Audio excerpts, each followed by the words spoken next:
Usai disentil Gubernur DKI Jakarta, pagar besi setinggi hampir 3 meter yang baru dibangun di depan sebuah mal di Jakarta Selatan akhirnya dibongkar. Gubernur Pramono Anung meminta pengelola mal tidak bersikap berlebihan dalam merespon situasi keamanan Jakarta.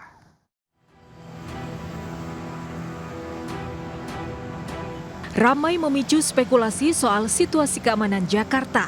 Pagar besi yang sebelumnya membentang di area depan sebuah mal di kawasan Kasablanka, Jakarta Selatan, akhirnya dibongkar. Area depan pusat perbelanjaan kembali terbuka dan akses keluar masuk pengunjung terlihat normal. Sebelumnya, pemasangan pagar besi setinggi hampir 3 meter dan sepanjang 100 meter ini memicu tanda tanya. Publik berspekulasi pembangunan pagar besi untuk mengantisipasi situasi keamanan dan maraknya aksi massa di Jakarta. Tidak ingin spekulasi berkembang menjadi kecemasan, Gubernur DKI Jakarta Pramono Anung meminta pengelola mal membongkar pagar besi. Pramono meminta pengelola tidak bersikap berlebihan dalam merespons situasi keamanan kota. Mungkin bagian dari kekhawatiran, tetapi nanti pada saatnya pasti saya akan minta untuk pagar-pagar itu dilepas kembali. Karena kekhawatiran yang berlebihan juga tidak baik. Dan saya sebagai Gubernur Jakarta koordinasi dengan TNI, Polri. Sementara itu setelah pagar besi ramai jadi sorotan publik, pihak Mall Pakuan Group membantah pemasangan pagar untuk menghalau aksi massa, namun semata memberikan keamanan dan kenyamanan bagi pengunjung. Tim Liputan iNews melaporkan. Gara-gara jalan beda tinggi, bus Transjakarta tersangkut saat melintas di Jalan RE Marta Dinata, Tanjung Priuk, Jakarta Utara. Akibatnya arus lalu lintas di lokasi sempat alami kemacetan. Dua bus Transjakarta Koridor 10H jurusan Senayan Tanjung Priuk tersangkut saat melintas di jalan yang memiliki beda tinggi di Jalan RE Marta Dinata, Tanjung Priuk, Jakarta Utara. Akibatnya roda bus penggerak tidak bisa menapak ke aspal hingga bus tidak bergerak. Akibatnya arus lalu lintas di sekitar lokasi sempat alami kemacetan hingga polisi datang untuk mengurai kemacetan dan melakukan evakuasi. Menggunakan truk trailer yang melintas di lokasi, bus Transjakarta lalu ditarik hingga roda bisa kembali menapak aspal. Akibat dari kejadian ini, sopir bus Transjakarta meminta ada perbaikan agar tidak lagi menjadi titik rawan bagi kendaraan berdimensi besar.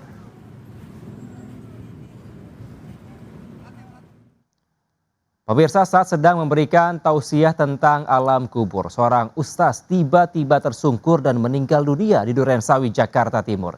Ratusan warga pun datang berduyun-duyun mengantarkan jenazah saat dimakamkan ke TPU Dermaga. Sebab kata Nabi kita Muhammad sallallahu alaihi wasallam, sejumlah ibu-ibu pengajian berteriak histeris saat Ustadz Ahmad Firdaus tiba-tiba saja terjatuh saat memberikan tausiah di salah satu rumah warga, kawasan Klender, Jakarta Timur. Jemaah pun segera membawanya ke rumah sakit, namun naas, ia dinyatakan meninggal dunia. Video ini pun viral. Usai menjalani identifikasi, jenazah dibawa keluarga ke rumah duka untuk dimakamkan. Pihak keluarga mengaku ikhlas dengan kejadian ini meski almarhum diketahui tidak memiliki riwayat penyakit berat. Tetangga dan warga sekitar sangat mengenal almarhum sebagai sosok yang baik. Beliau nggak ada riwayat sakit apapun, memang udah kehendak Allah. Beliau dipanggil dengan cara yang baik, dari yang baik. Mudah-mudahan almarhum meninggal dalam keadaan baik dan mudah-mudahan diterima di sisi Allah Subhanahu wa Ta'ala. Ratusan warga pun ikut mengantarkan jenazah saat akan dimakamkan keluarga ke TPU Dermaga Durensawit. Dari Jakarta, Rio Manik, iNews melaporkan. Pemirsa, seorang ibu histeris karena kucing dan anjingnya mati saat rumahnya di Cideng, Jakarta Pusat hangus terbakar. Sementara di Keramat Jati, Jakarta Timur, seorang petugas pemadam kebakaran meninggal dunia akibat kehabisan oksigen saat padamkan kebakaran di tempat penampungan sampah.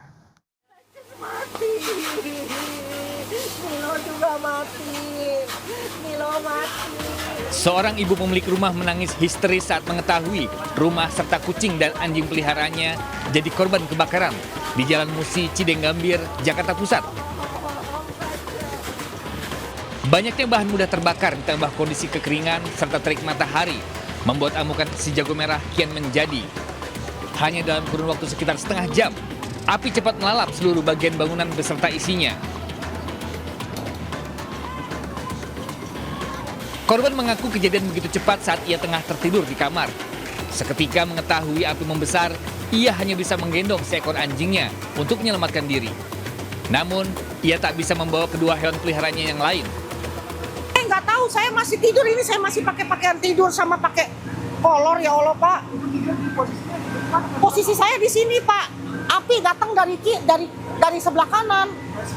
Iya, jadi saya nggak tahu, saya cuma bisa nyelamatin anjing saya satu lagi sama kucing mati kebakar. Selang 1 jam kemudian, Damkar Kota Jakarta Pusat bisa menjinakkan si jago merah. Belum diketahui pasti penyebab kebakaran, namun kerugian material korban ditaksir mencapai ratusan juta rupiah. Dari Jakarta, Rani Sanjaya, iNews melaporkan. Inilah kan akibat kerakusan nih, lihat nih. Yang ditakutin terjadi kan. Anggota Damkar mengevakuasi rekan mereka, Androyono, yang kehabisan oksigen dan sempat sesak nafas saat memadamkan api yang melalap tumpukan sampah di Jalan Penggilingan Baru, Dukuh, Kramat Jati, Jakarta Timur. Naas, meski sempat mendapat pertolongan di Rumah Sakit Harapan Bunda, namun nyawa korban tak tertolong. Sebelumnya, lahan kosong seluas 300 meter persegi terbakar diduga dipicu anak-anak kecil bermain api. Akibatnya lahan kosong yang dimanfaatkan warga sebagai tempat pembuangan akhir terbakar dan cepat membesar. Petugas mengalami kendala menangani kebakaran akibat bagian bawah dan atasnya puing. Besarnya kobaran api juga menyebabkan warga dekat lokasi panik dan khawatir api merembet ke permukiman mereka. Sementara lokasi kebakaran ini merupakan lahan sengketa antara Haji Maira dan Sunario melawan pemerintah Kota Jakarta Timur. Dari Jakarta, Rio Manik, iNews melaporkan. Pemirsa tidak puas dengan putusan wasit, pemain dan supporter melampiaskan amarahnya hingga pengeroyokan terjadi di tengah lapangan di Purbalingga, Jawa Tengah. Akibat dari insiden tersebut, pertandingan dihentikan dan seluruh wasit ditarik dari kompetisi.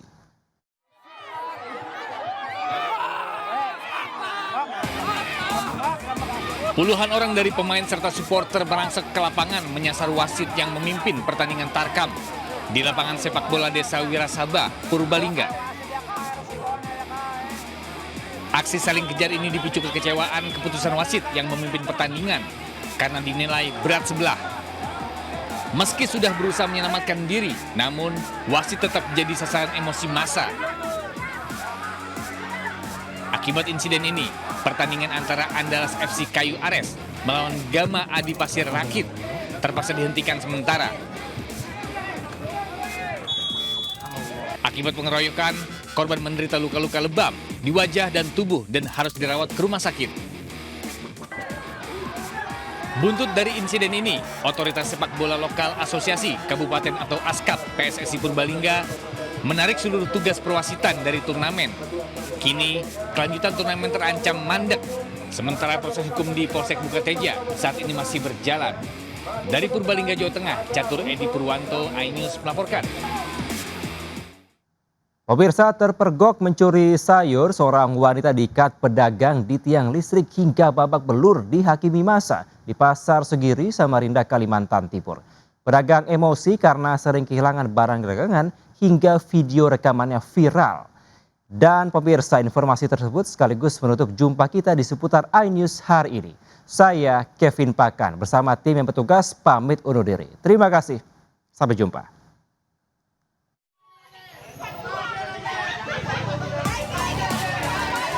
Seorang wanita tak berdaya saat diikat di tiang listrik oleh sejumlah pedagang yang emosi di Pasar Segiri, Samarinda. Bahkan aksi main hakim sendiri sempat terjadi hingga pelaku tak berdaya. Sebelumnya, ia terpergok mencuri sayur di salah satu kios pedagang.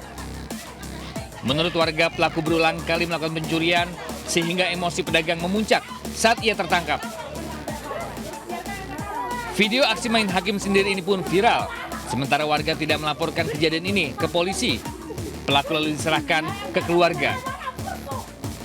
Polisi pun mengingatkan masyarakat agar tidak melakukan aksi main hakim sendiri dan mengimbau dugaan tindak pidana sebaiknya dilaporkan. Dari Samarinda.